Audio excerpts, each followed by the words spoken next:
သမီးလာခေါ်မှာမို့လို့အနည်းသမီးကိုအောက်လွတ်လိုက်ပါဆိုတငယ်ချင်းကိုခေါ်ပါဘာလို့ရှိသူ့လင်နဲ့ထားရမင်းအဲ့ပြန်သွားမှန်ပဲ Yes week what like talk about it သူနိုင်ခံချားမဘလို့ကြုံတော့ပြောတော့တငယ်ချင်းတွေဘလို့အရှန်တောင်းရဆိုတော့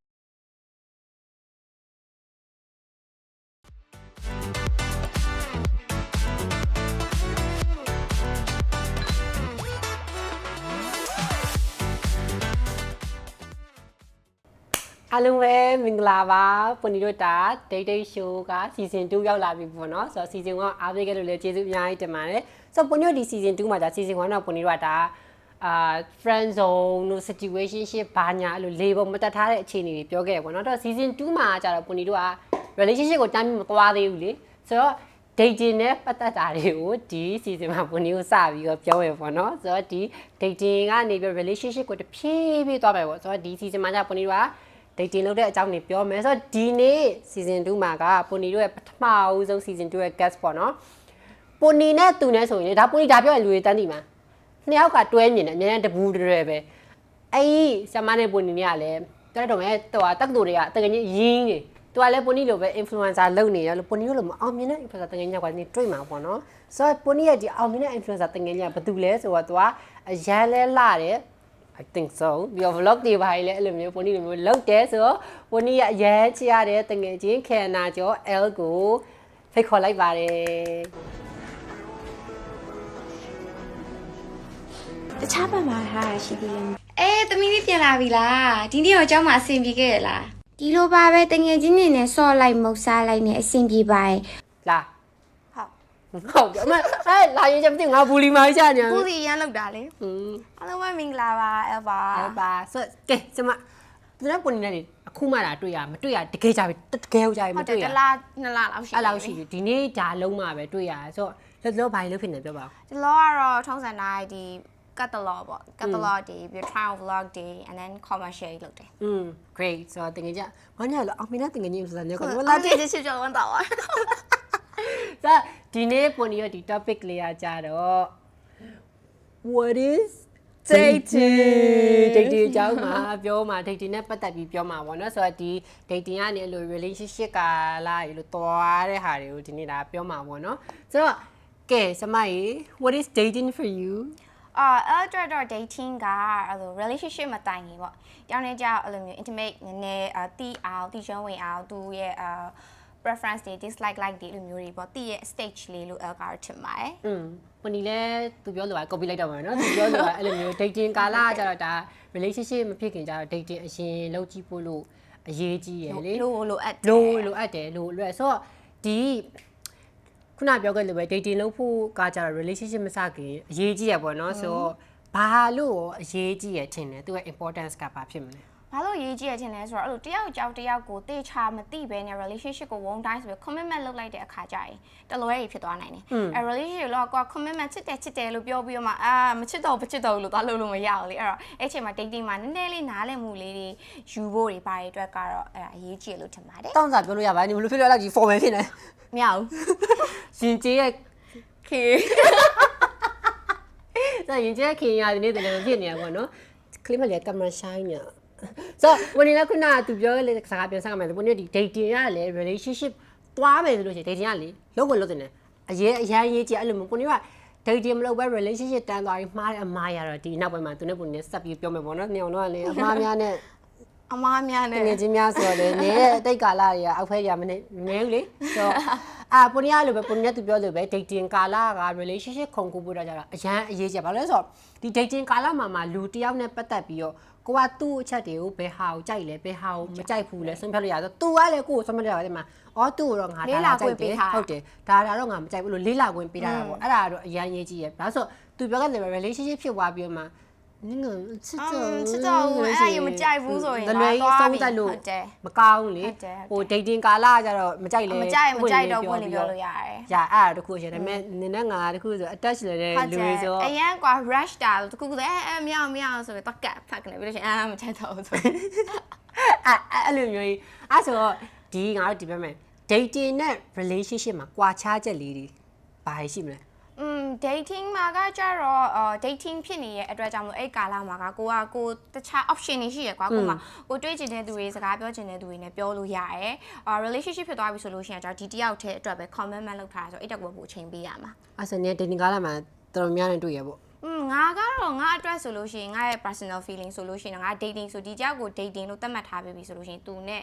ရေရှည်ဖြစ်ဆိုသူ့ရဲ့အချိန်ကာလကိုကြည့်ရတဲ့ကြောင့်တခြားနေတော့မတော်အောင်ဒီလူကိုပဲလေ့လာတာဒီလိုလေ့လာတော့မှအဲ့လို1လ2လ3လပေါ့အဲ့ period မှာအလုံးဝအဆင်မပြေဘူးဆိုလို့ရှိရင်တော့အတော်ပြီပါဘိုင်ဘိုင်3လအောင်ချိန်ပေးတယ်3လလောက်တော့အချိန်ယူသင့်တယ်ထင်တာပဲတခြားစဉ်းစားဟာလေနော်ငါတပတ်လောက်နဲ့လေကြာအဲ့ဒီ3ရက်နဲ့မဟုတ်လားကောင်းอ่ะစအောင်ဟဲ့စားတယ် direct x မပြောနဲ့ထွက်သွား sorry ပါတကယ်ကြီးရပါတကယ်မှန်တော့စကားတွေပဲဆိုတော့ပေါ်နေလည်းအဲ့လိုပဲပေါ့နော်ဒီ dating ကာလနဲ့ relationship ကအဲ့လိုခွာခြားချက်တွေရှိရပေါ့ဆိုတော့ dating ကာလရဲ့ difference နဲ့ relationship ရဲ့ difference ကဘာဖြစ်မလဲဆိုလို့ရှိရင်ခုနကပြောသွားသူပဲ dating ကာလဆိုလို့ရှိရင်အကဲလွတ်လပ်အကဲခတ်လို့ရတယ်လွတ်လပ်အကဲခတ်ရကိုလည်းကိုယ်စိတ်ကိုအကဲခတ်လို့ရတယ်လို့အဲ့လိုတစ်ဖက်လူလည်းကိုယ်ကိုအကဲခတ်လို့ရတယ်ပြီးတဲ့ခါကျတော့dating ကာလမှာဆိုလို့ရှိရင်ကိုပြုတ်လိုက်တဲ့အပြုမူကိုတစ်ဖက်လူကကြိုက်လားမကြိုက်လားတစ်ဖက်လူပြုတ်လိုက်တဲ့အပြုမူကိုကကြိုက်လားမကြိုက်လားလဲဆုံးဖြတ်လို့ရပြီးတော့ပြောလို့လည်းရတယ်ပြောလိုက်လည်းပြောလို့လည်းပြောလိုက်လို့ကွာဟိုဘက်ကလက်မခံလို့ဆိုလို့ရှိရင်ဒါတိလို့ရပဲတဲ့မှာ relationship ပြောဆိုဒီလူနဲ့ငါနဲ့လုံးဝအစင်မဟုတ်တော့ဆိုတာတိသွားပြီ relationship မှာကျအဲ့လိုမျိုးအဆင်မပြေလဲမပြည့်ရှင်တော့ဘူး။မှာတွေနဲ့အရန်အလုပ်ရှုပ်တယ်။အဲ့အတွက်တွေအဲ့ process တွေအတွက်အချိန်ပိုကြာတယ်။ပြီးလို့ရှိရင်ဒီမှာစိတ်ကကတိကအောက်နေဖြစ်ပြီးတော့မပြောတာတွေဒီမှာဟိုစိတ်ထဲမှာတိုထားတာတွေပါလဲဆိုမှထိတ်တိုင်းတွေ့ပြီးပြက်အားကြောင့်မလို့ဒီမှာကိုရီးစားများပဲလူတီသွားအခါကြလို့ရှင်ကိုရီးစားများပဲလူတီရဟိုဒီစားကလို့အချိန်ကြီးကောင်းတာကြတော့လူတွေမသိရောဟုတ်တယ်အဲ့လိုမျိုးဖြစ်တတ်တယ်။ဆိုတော့အဲ့လိုမျိုးနေအဲ့နောက်တစ်ခုအနေနဲ့လေနောက်ထပ်နည်းနည်းကြီးမားတယ်ကွာခြားချက်ဘာဖြစ်မှန်းတင်တယ် dating နဲ့ relationship မှာ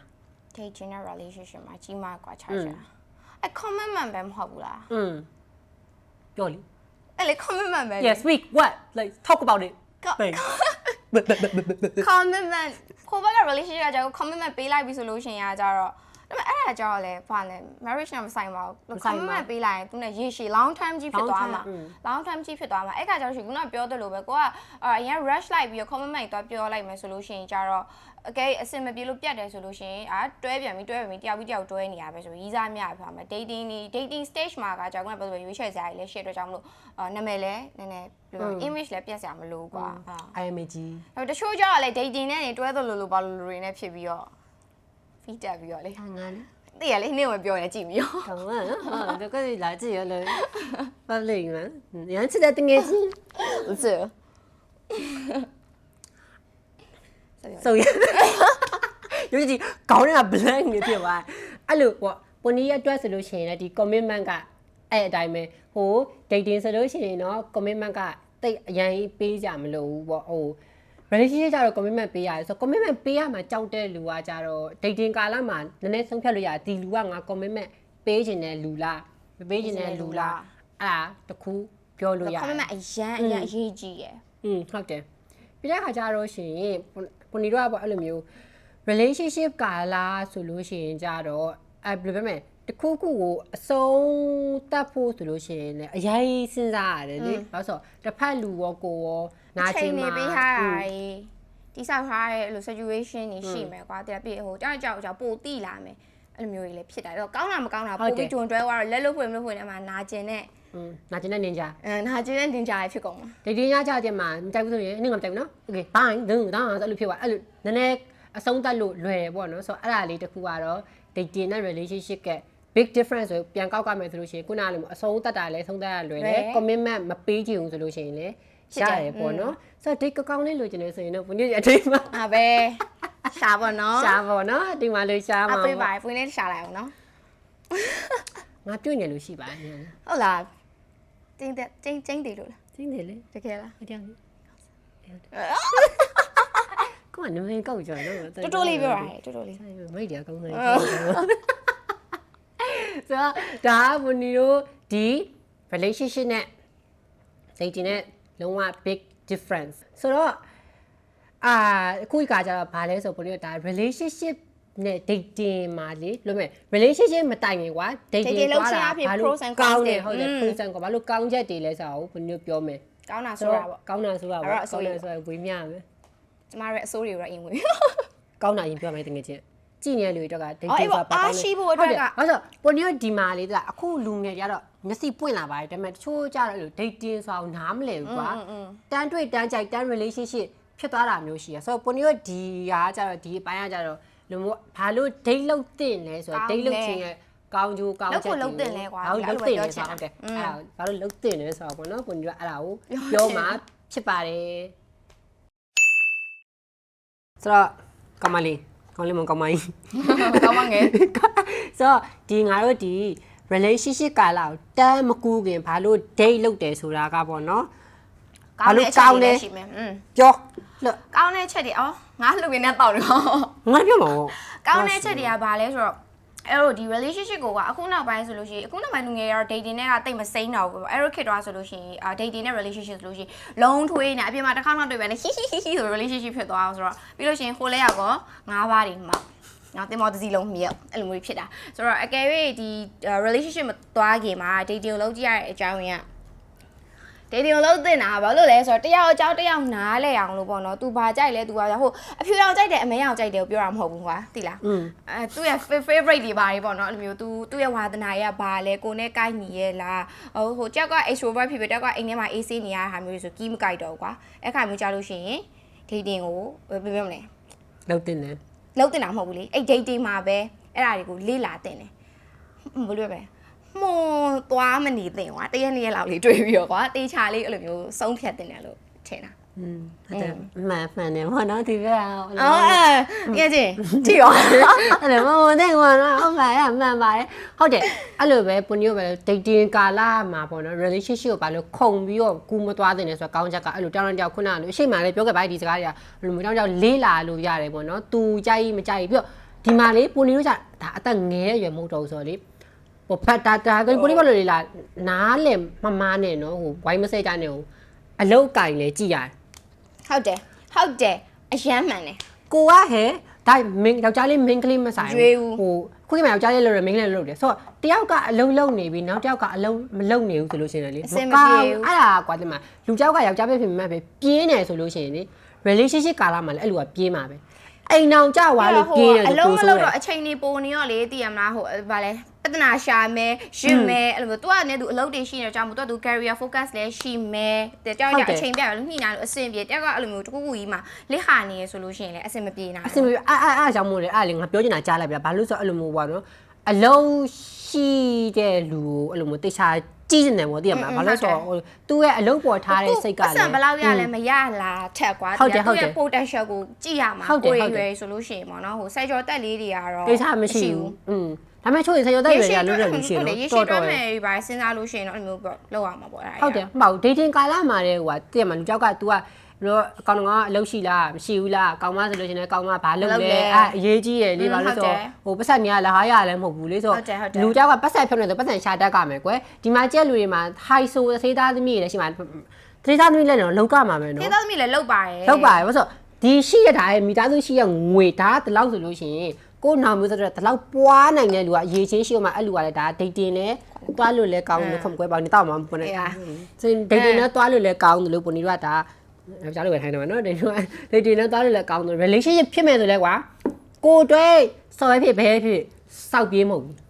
အရင်ကောင်းတယ်ဟုတ်တယ်ဟိုပြင်းနေလို့ရှိရင်မဟုတ်ပြင်းနေရမှာအဲ့တခုခုကြီးလက်ဟာနေလို့ရှိရင်လေအဲ့ relationship ခုံဝင်ပြီး dating မှာရင်လေအဲ့လိုစိတ်ပဲအဲ့ငါကလေအဲ့လို dating ကိုလေဒီလားအဲ့လိုချစ်ကြည်ဘယ်လို honeymoon phase လားအဲ့ honeymoon phase က dating က3 month 4 month လောက်ဆိုအဲ့ honeymoon phase ကကုန်သွားပြီပြီးမှလာတော့မယ်စောက်လို့လည်းမရှိဘူးအဲ့နည်းကဘာဖြစ်လဲအဲ့လိုမျိုးလာတော့ပါ तू ကရှင်းရတယ်တော့ငါရှင်းရတယ်တော့ဒါ mentally အဲ့လိုမျိုးဟိုဘယ်လဲညှိနှိုင်းတာမလာခင်မှာအဲ့ဒါအရင်ပြဿနာတက်မှာခုနပြောသူအရှိမပြောခဲ့တဲ့ extrovert introvert ခွဲတာလေ dating ကာလမှာခွဲလို့ပေါ့နော်ဆိုတော့ dating ကနေပြော honeymoon phase မှာကျတော့ဟဲငါကောင်းနေ introvert မို့လို့အေးတယ် extrovert မို့တကယ်ချင်းနဲ့သွားပါစေနားလေပေးတယ်ဒါပေမဲ့ဒါ dating ကာလနားလေပေးတကယ်တွဲလဲတွဲရောဟိုနောက်ပိုင်းနေကြလာတော့မဖြစ်နိုင်တော့ဘူးကွာဘာလို့ညောင်းစားမပြောရလဲနင်ကပတ်သက်ငါဆက်ငါ introvert ပါဆိုမှညပလပင်းနေသားနေလေပတ်သက်ငါ extrovert ပါအေးနိုင်ပဲအောင်နေအဲ့လိုမျိုးကြီးအားကြတော့ဒါ dating ကာလတည်းမှာပုံနေဆုံးပြတယ်မှရမှာနော်တမင်ဆုံးပြတာဆိုရင်တက်တယ်တော့မှာပေါ့နော်အဲ့ဒါအဲ့လိုဆိုရေလေးခုနဲ့စကားမြင်လိုက်ဟဲဒီကမနာ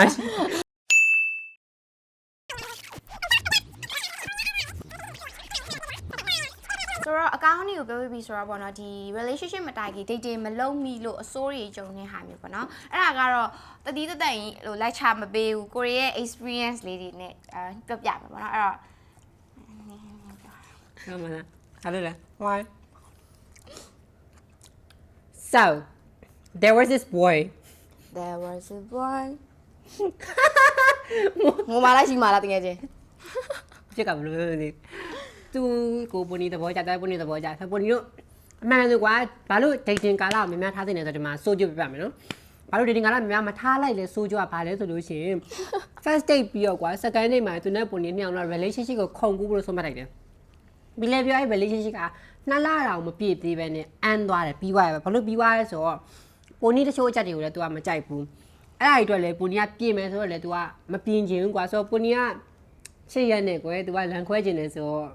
လွတ်လိုက်ရတာပေါ့နော်ဆိုတော့ဒီဗီဒီယိုကြည့်နေဆိုလို့ရှိရင်နော်ချိန်ကြီးပြန်လာလို့ရပါလေတဲ့ပူနီက welcome ပါ welcome ပါဆိုတော့ဆိုကြပါတော့ကြပါအဲ့လိုမျိုး dating ကာလများတင်တာဘာလို့လဲဆိုတော့ကြောက်ရောက်လေးလာပြီးတော့မကြိုက်ဘူးဆိုလို့ရှိရင်လည်းမကြိုက်တာကိုပြောလို့ရတယ်တိုက်လိုက်ဆိုလို့ရှိရင်လည်းကြိုက်တာပြောလို့ရတယ်နင်းဆိုရင်2လငါဆိုရင်3နှစ် I let the ship sink လောကဟိုခဏ3ရက်လောက်ပဲdate ကြည့်ပြီးတော့ပြ okay relationship လုံးမဟီးဟာ relationship ကိုခုံကူးပြီးတော့3ရက်ပဲလားအေးဟုတ်တယ်3ရက်လောက်ပဲတွေ့ပြီးတော့ relationship တန်းသွားပြီးတော့မှဗမာနေလဲတွေပါတခြားတည်ရတယ်အမိုင်းတကယ်တီးမအဲ့တော့ကျွန်တော် covid တည်ဖြစ်နေရောလေလုံးဝမတွေ့ပြဘူးလေမတွေ့ပြတော့ online ပဲပေါ့ online ပဲဆိုတော့ဘာမှဟိုတွေ့လည်းမတွေ့ဘူးဒါ online နဲ့ဟီးဟာပဲစာပဲပို့တာလေလုံးဝ RDRS wait hold on online မှာ3ရက်တွေ့ပြီးတန်းတွေ့ရမဟုတ်အပြင်မှာ3ရက် date ကြီးရယ်3ရက် date ကြီးပြီးတော့တွဲလဲပြီးတော့တွဲစလဲတွဲပြီး covid ဖြစ်တယ် covid ဖြစ်တော့ covid ဖြစ်နေတဲ့တောက်ရှောက်တော့မတွေ့ဘူးလေအဲ့တော့မတွေ့ online မှာပဲဒီတိုင်းမဟီးဟာလုပ်ပြီးတော့နောက်တစ်ခေါက်ဒီ covid တွေလဲပြီးတော့ပြန်လဲတွေ့ရဲ့အခါမျိုးကြတော့ကဒီတစ်နှစ်ဝန်းကျင်လောက်ကြာအဆင်ပြေသေးတယ်နောက်ပိုင်းကျမှသိရမလားဗီဇဆိုတာလဲလို့မရဘူးလေအဲ့တော့ပေါ်တော့မှကိုမကောင်းနိုင်သူမကောင်းနိုင်ကိုမကောင်းနိုင်နောက်ပြန်ပြန်ကောင်းပါရဲ့သိပါတယ်နော်နေပြပြလိုက်ရမ်းကောင်းတယ်အဲ့လိုမျိုးဖြစ်တာပေါ့နော်အဲ့လိုမျိုးအရင် insecure များတာမျိုးတွေကိုကကြောင့်အရင်တွန့်နေတာမျိုးတွေပေါ့နော်အဲ့လိုမျိုးဖြစ်တဲ့အခါကျတော့သိရမလား3နှစ်ဆိုရင်အဲ့ကကြောင့်ဘယ်လိုပြောမလဲအဲ့ဒါကြောင့်မဒိတ်ခဲ့လို့လေမြုံနေတာလေမပြောပြဘူးဒါပေမဲ့တူတိတ်ခံစားရတယ်ကြေကွဲနေတယ်မြေပဲငယ်ကြေပွဲငယ်မဟုတ်မြေပဲငယ်ဘာကြီးလဲအဲ့လိုမျိုးပေါ့နော်အဲ့လိုဖြစ်သွားပြီးမှနောက်ပိုင်းကျတော့ကိုကတော့ပြက်သားပါပူပူလေးလေးပဲကိုတကယ်ဒီ relationship ကိုဆက်သွားနိုင်တော့ဘူးဆိုတော့ဟိုကမရဟိုဆွဲထားမယ်လေကိုဘက်ကလုံးဝစိတ်ကမပါတော့ဘူးအဲ့တော့ပြက်သားလည်းမထားလေokay relationship မှာလည်းအဲ့လိုမျိုး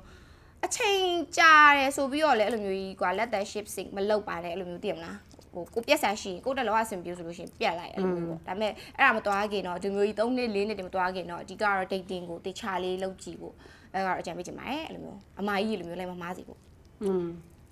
ဟဲ့နင်မမိတဲ့နင် dating လောက်တော့လေဟိုကောင်သွားတော့လေကြောက်တော့ dating ရတယ်ဆို personal experience ကလည်းလေလောကမတူ date လိုက်တိုင်းတလွဲတွေကြီးပဲနင်ဟိုကောင်ကြီးစိတ်ရတယ်သူပြလေဟဲ့သူလာဘူးဆို Viber station Instagram ပြကိုအဲ့နားထောင်ပြီးဝေတက်တာသိအောင်အဲ့တယောက်ကပူနီဝင်ခံတယ်နော်ပူနီဘက်ကစားကြိုက်တာဆိုတော့သူနဲ့ movie တိတ်တယ်တိတ်တော့အဲ့တော့ဘာကားဆိုင်ရောတက်ကြော်ဆိုင်မှာထိုင်နေရပါပူနီကသွားနဲ့ပတ်သက်လို့ရှင် psycho ရှိရယ်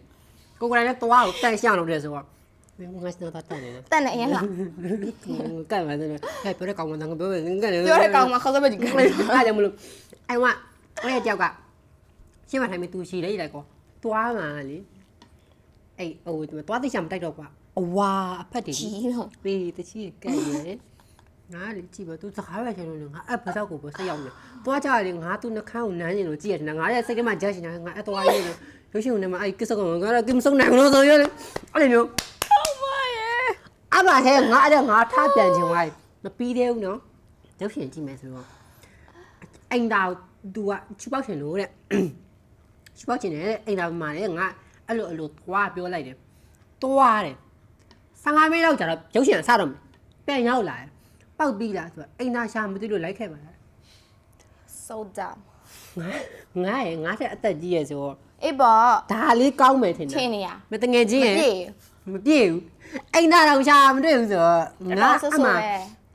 အော်လို့ငါဒါကြီးနဲ့တွဲမယ်ဆိုလို့ရှိရင်ရန်ကုန်ဟဲ့ညီအဲ့တော့နော် မျိုးနဲ့ရှိန်မင်းဖြစ်သွားပြီတငယ်ချင်း ဝေးမိပါတယ်တိချင်လို့မေးရ အဲ့လိုပေါ့နော်ဆိုတော့ ငါတော့အားကြတော့ကွာအဲ့တော့မှတ်မှတ်ရရရရှိစီတီကိုသွားတာမမေးလဲတိချင်တဲ့လူပြပြပါပဲနားထောင်အဲ့ရရှိစီတီကိုသွားဟဲ့အဲ့ဟာလားအဲ့မှာရှိရအဲ့မှာချိန်တာချိန်တော့ကိုကလည်းသွားလိုက်တယ်ကွာ तू อ่ะဟဲ့ပြောမလဲ rich kid ကွာ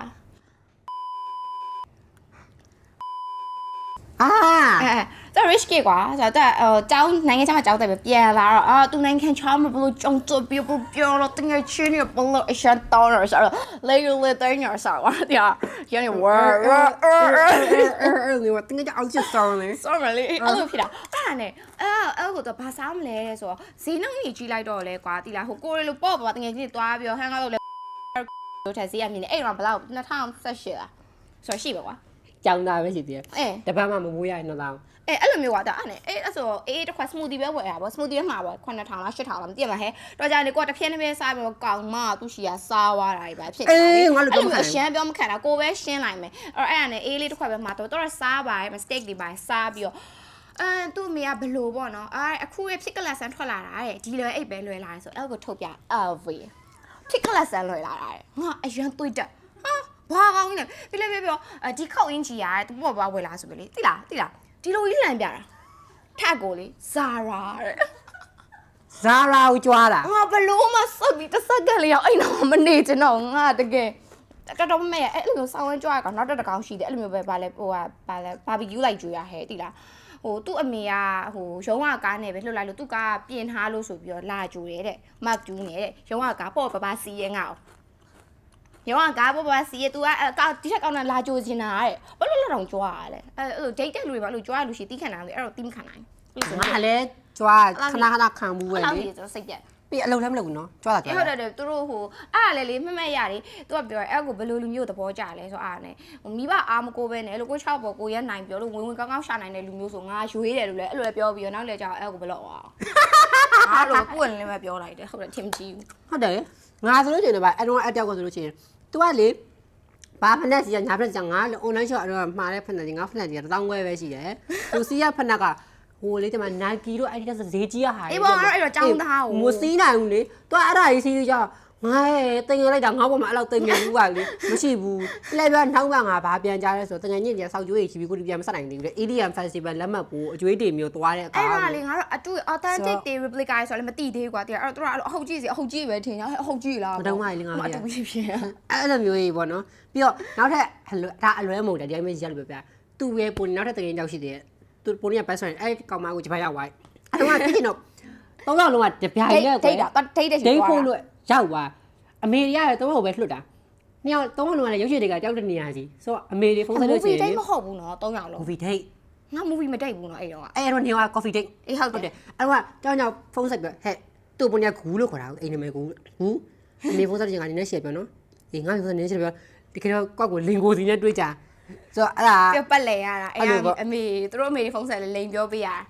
အမေအဲ့တော့ကတော့အမှတ်တရရနော်ခုကြငါလေအဲ့ဒါလေတငယ်ချင်းတွေတော်တော်များများရဲ့အဲ့လိုလိန်ပေါ်လိန်ဘက်ထဲမှာပါလို့တငယ်ချင်းတော့သူ့ဘဲနဲ့တွေ့ချင်လို့ဆိုလို့ရှင်လားသူ့မျိုးသမီးလာခေါ်မှာမို့လို့အနည်းသမီးကိုအောက်လွတ်လိုက်ပါဆိုတငယ်ချင်းကိုခေါ်ပါလို့ရှိသူ့လိန်နဲ့ထားရင်အဲ့ပြန်သွားအဲ့လိုဘောကဆိုတော့အမှတ်တရရနော်ခုကြတော့ငါတို့အသက်ကြီးတယ်အလုပ်ကြီးနဲ့လုပ်ငန်းခွင်တွေဝင်ပြီးတော့ဘူဇွာတွေနဲ့တွေ့တငယ်ချင်းမဒိတ်ချင်ဘူးလားအဲ့တော့ဒိတ်ချင်တာပေါ့ဒိတ်ချင်ရင်အတိတ်မှာ registration လောက်တွင်လို့ရပါတယ်ရီးစားရှိလားရီးစားလုပ်ချင်တယ်ဆိုလို့ရှိရင်เนาะ update website မှာ registration လေးတွင်လို့ရပါပြီဆိုတော့အဲ့ website ကလည်းတော်တော်ကောင်းတယ်လောကနေဟိုနေအရှိရပြောပဲလော safety လည်းဖြစ်တယ်ပြောရလေ single အတွက်ကကြတော့ virtual date ရင်လို့ပြီးတော့နောက်တော့မှ coffee date ကိုသွားတာအဲ့လိုလေဒါဟိုရွေးတွေလောက်စားမလို့သူတို့ cafe လေးနဲ့တခါလုံးထားတာလေဟုတ်တယ်ဘယ်လိုပြောလဲစိတ်လည်းလုံခြုံနေတယ်ကဖေးရေးတာအဆင်ပြေဆိုခါကြငါတို့တွားတယ်ဘယ်နှတော့တော့မှာဟုတ်တယ်သူတို့ကတခါ list cafe list လေးပါရှိညော်လေးဒါနေရာပါရွေးလို့ရှင်လဲဟိုကအုံစားတာမလို့ဆိုတော့နေ date မယ်ဆိုလို့ရှိရင်အရင်ဆုံးနေ idea date ကဘယ်လိုမျိုးလဲpersonality လားဒီလား appearance လားအရင်ဆုံးငါပြောနေတာတွားကျင်တဲ့ coffee ဆိုင်ပုံစံမျိုးပဲဩမသိဘူးလေတွားချင်တဲ့ coffee ဆိုင်မျိုးဆိုလို့ရှိလို့ပန်းလှလှလေးရှိပြီးတော့အဲ့လိုjust the chill လေးပေါ့ညင်ညောင်းလေးဖွင့်ထားမယ်ပန်းလှလှလေးလည်းရှိမယ်အဲ့လိုအရန်လဲလူမရှုပ်ဘူးအဲ့လိုမျိုးလေးဆိုရင်တော့အားချင်တယ်တွေးမယ်ဆိုလို့ရှိရင်တစ်ဖက်လူရဲ့အရင်ဆုံးရုပ်ရည်သွင်းပြနေဘယ်လိုပုံစံမျိုးကြိုက် အရက်ကရှည်ကိုရှည်ရမယ်တော့သူဘာကြီးပဲဖြစ်နေပါစေအရက်ကရှည်ရမယ်အရက်ရှည်မှရမယ်အရက်ရှည်ရမယ်ပြီးတော့နောက်တစ်ခုကကြောက်လို့အဲ့ဒါပါပဲ ရုပ်ချုံးမှုမလို့လား ပြလောက်ဆိုရပါတယ်အဲ့ဒါတော့ appearance ပေါ့ ဟောရုံမကြည့်ဘူးပေါ့ ချောပြီးရင်တောင်းဒီ model တွေလိုဖြစ်နေကြမလို့ပါဘူး ငါကြည့်ရင်မကြိုက် တော်ပြီလေးတည်ရမလားနည်းနော် ငါလည်းအသေးအောင်မဲ့ဘယ်လဲဖုတ်တော့မကြိုက်ဘူး နင်မခုနေ့ share ထားကြိုက်တယ်ဆို ဟာတာလေးတကယ်ချင်း သိပါဘူးတကယ်ကြိုက်တဲ့ချင်းနေရ ဒုက္ခပဲ နင်ဆိုရင်ရော ငါဆိုရင်လားငါဆိုရင်လည်းနင့်လိုမျိုးပဲအရက်ရှည်ရင်ကြိုက်တယ်ပြီးတော့ဟိုလိုကိုလုံးကိုပေါ့ ရှိမှရမှာနော်အရက်ကမရှိလို့မရ အေးရ အေးလေဟုတ်တယ်လေ ကိုလုံးကိုပေါ့လို့ပိတ်တွယ်လေးဆိုရင်ပြကြတယ်အဲ့လိုပုံนี้အရင်ကိုလုံးကြီးတောက်နေကြီးရဆိုလို့ရှိရင်မကြိုက်ဘူးရောတဲ့မှာတမျိုးကြီးပဲ အရင်တောင်းလိုက်တက်လိုက်ကြီးဖြစ်နေမှာကြာသူဟာနဲ့သူသိရမလားနဲ့ shape စီးတဲ့နာလေးရှိရဆိုလို့ရှိရင်ဖောင်းနေတဲ့နေရာဖောင်းရင်သဘောကျပါတယ်လက်မောင်း chest chest အဲ့မျိုးသဘောကျတယ်ဆိုတော့နေ personally white ဆိုရင်ရောဘယ်လိုဟာမျိုးကြိုက်လဲညံကောင်းပါမယ် intellectual ညံကောင်းပါ ယောက်ျားတက်ကယောက်ျားပြမိန်းမပြဒါပြည့်ဖို့လိုပဲ ဟုတ်အဲ့တော့အဲ့ဒါရဲ့အရေးကြီးရဲ့အဲ့လိုဖြတ်ထိုးညံကောင်းတာတို့ညံကောင်းတာတို့ဆိုအဲ့သဘောကျတယ်ပဲနောက်ကကျတော့ sense of humor ရှိရမယ်လို့ကွာဟာတာပြောပြီးတော့မှအဲ့ဒါယူထက်ပြီးရီရအောင်လို့ဆိုပြီးတော့ နှစ်ခါသုံးခါရှင်းပြရမဟုတ်တော့ နေကြအဲ့ရီလေရီပါအောင်အဲ့လိုမျိုးပြောနေတာကြာတော့အဆင်မပြေဘူးအဲ့အခုရက်ပိုင်းလေးနင်တို့ငါ Facebook မှာနာမည်ကြီးလာတယ်ညီ400သူညီယို ညီ ခဏရရအဲ့လိုမျိုးရေးရလေပြီးကိုအဲ့လိုဟာသားမျိုးတွေရငါတို့ကမရှင်းပြပဲနားလဲနေရမယ်ဟဲ့ရှင်းပြနေရမယ်ဆိုတော့ တစ်ခါလောက်ဆိုရင်လည်းတော်သေးရဲ့3-4ခါလောက်ကြီးအဲ့လောက်ကြီးဝေးနေကြတော့အဆင်မပြေနောက်တစ်ခါကျဟိုကဘယ်လိုပြောမလဲကိုချင်းစာစိန်နေရှိရမယ်လို့အဲ့တွေ့ရ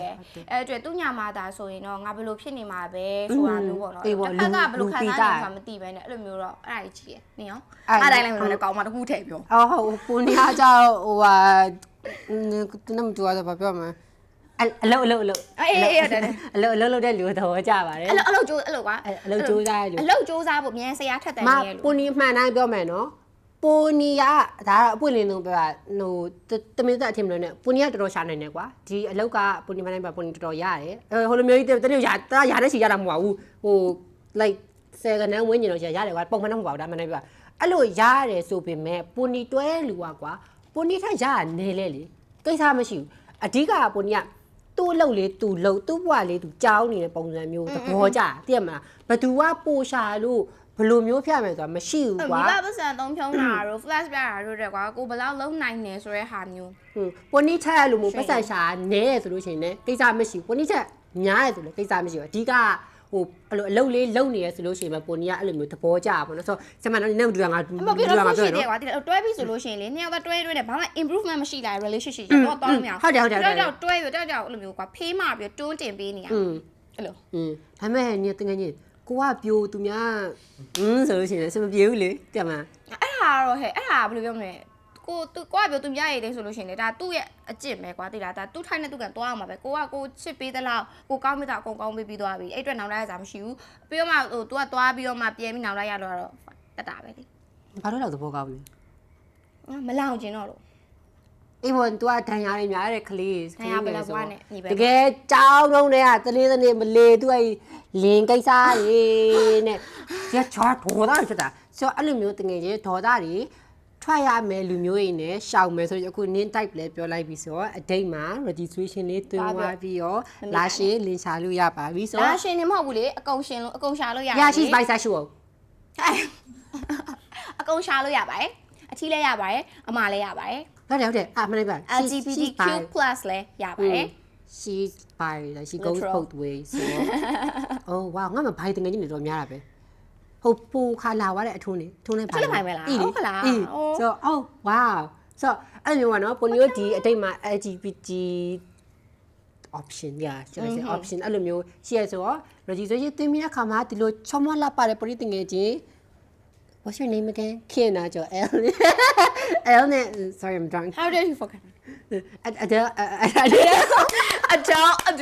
hello from the other side ဒိမ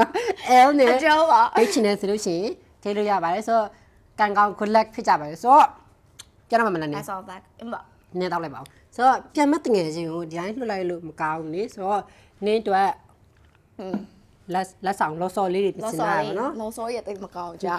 လက်ဆောင်ပဲပြောလိုက်ဆိုတငယ်ချင်းမပြိုင်ခင်လေကဖတ်တာဖလား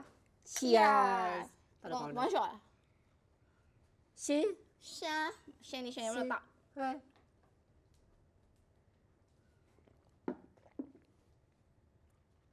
哎，我讲啊，俺来。说，讲咩？你啦，俺们那个干啥？我到这个道理啊，开呀，不是那阿拉没到讲。So 本有第 season 2 episode 1မှာ wardrobe sponsor ပေးထားတဲ့ဒီ Trincora ကနေပြီးတော့ဒီ outfit လေးဒီနေ့ sponsor လေးပေးထားရပါတော့ဆိုတော့တငယ်ချင်းကိုလည်း PR gift လေးပေါ်ကောလေးပေးလိုက်ပါမယ်ဆိုတော့ယူသွားပါကျမကြီးဒီနေ့သူဝေထားတဲ့ဟာလေးလည်းဒါ အရှမ်းအသားကောင်းတယ် Trincora ပဲ ဒီ L ရဲ့ sweater လေး ငါဒါလိုချင်တယ် နင်က X ကတ်လို့ကျင်တာလဲဝက်မှာ ခိုင်းပြီးယူသွားပဲဆိုတော့အဲ့ဒါလေးကဒီစကတ်လေး ဒါဆိုတော့ကော်တွန်သားလေးနော်အေးညာပဲတူလားငါကဒီနှစ်ခုဝတ်ထားပါ ဒါသဘောကျနုငါတို့လေးက color trip သွားတယ်ဆိုရင်အဆင်ပြေ color ဟုတ်တယ် color က trip တိုင်းယူอ่ะ အားကြောင့်ယူရမယ်ဆို စော တော့ င်းလေးလည်းနေလာပြီဆိုတော့လေလို sweater လေးရဲ့ dress ဆင်ပြေ ဆိုတော့ပနီတို့ဒီနေ့ဒီ season 2 episode ကဒီမှာ episode 1ကဒီမှာလောက်ပြီးသွားပါတော့ပနီအခုလိုအချိန်ပေးလိုက်ပနီတကယ်ချင်းတကယ်ချင်းသူတင်မှာတကယ်မလဲဘူးခုမှညာသူနဲ့ ကိုယ်ပဲခေါ်ပြီးတော့လေအဲ့လိုမျိုးဟီးဟာတငယ်ချင်းနဲ့ဘယ်လိုပြ sharing လုပ်ပေးရတဲ့ experience ကလည်းအရင်ရောက်မှာပြောဖို့ကောင်း ဒါလေးကြည့်ပြောပေါ့နော်အကျိုးရှိမယ်မလို့လားပနီတို့ကဒါလေးလားမနိုင်ပြောတောက်စားပြီးဟီးဟာလို့ရဆိုရင်လည်းကြည့်ရလူတွေလေအပန်းလေးပြေတယ်လို့တခုခုတင်ကန်းကရလိုက်မယ်တတိထားလိုက်ရမယ်လို့ပနီမျှော်နေနိုင်ပေါ့နော်ပနီတို့ညနာပြောင်းနေဆိုရင်ပြောင်းနာအခုမနေ့ကပနီမျိုးနေမျက်လုံးကမြင်နေတိုင်းပဲဒါပဲဆိုရင်တက်မှာတခုခုအကျိုးရှက်လေးစားရမယ်လို့ပနီမျှော်နေနိုင်ပေါ့နော်အားကြောင့်မို့လဲပနီတို့ဒီ show လေးကိုလောက်တာဖြစ်ပါတယ်ဆိုတော့အခုလိုမျိုးအဆုံးလေးကြည့်ပြီးတော့ကျေးဇူးတင်ပါတယ်အချိန်မြတ်တကယ်ကျေးဇူးတင်ပါတယ်ဆိုတော့တတကမပြန်လာပါခိုင်းတာ I said go ပနီတို့ဒီနေ့ first episode ရဲ့ဒီဝစ်စာ sponsor တော့ Trincora ဖြစ်ပါတယ်ဆိုတော့ပနီဆိုဒါ all black ပေါ့နော်ဒီအောက်ကစကတ်လေးရယ်ဒါလေး black လေးပေါ့နော် အဲ့ကတော့ဒီ Korean look awesome ပေါ့နော်ဒီမျိုး sweater လေးနဲ့ဒီ skirt အဖြူလေးပေါ့နော်အဲ့လိုလေးရွှေ့ထားပါတယ်အရင်လှုပ်သွားလားမသိ ကျန် အဲ့ဟိုနေ့ကပါလေကိုဘေးနဲ့အစီအစဉ် အိုးတော့မလို့ဆိုရင်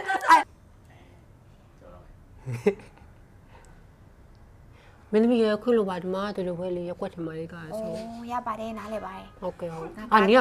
ရမကို character ဆိုးရမှာလေနေက character ဆိုးရမှာ character ဆိုရမှာဒီလိုမျိုးရအဆင်မပြေဘူးလေ ဟုတ်အမရဲ့ ကျွန်တော်တေချာနေရခေါ်တင်တာပေါ့ အမရဲ့ညီမတို့လည်း ကူတနိုင်ဝေးရနေလာတာ ဟု ဒီ တ် မှာ နားလဲပါတယ်အမရဲ့အားကြောင့်မို့လဲညီမ ကား တို့ ရကုံနေ စီစဉ်ထားပါတယ် စီစေးတွေကအလကားမဟုတ် ဟုတ်ကဲ့ရှင်ညီမသိပါဘူး transportation နဲ့ညီမကိုစီစဉ်ပေးရနော် ဟုတ်လား ဟုတ်ကဲ့ဟုတ်ချက်ချင်းတော့ကောင်း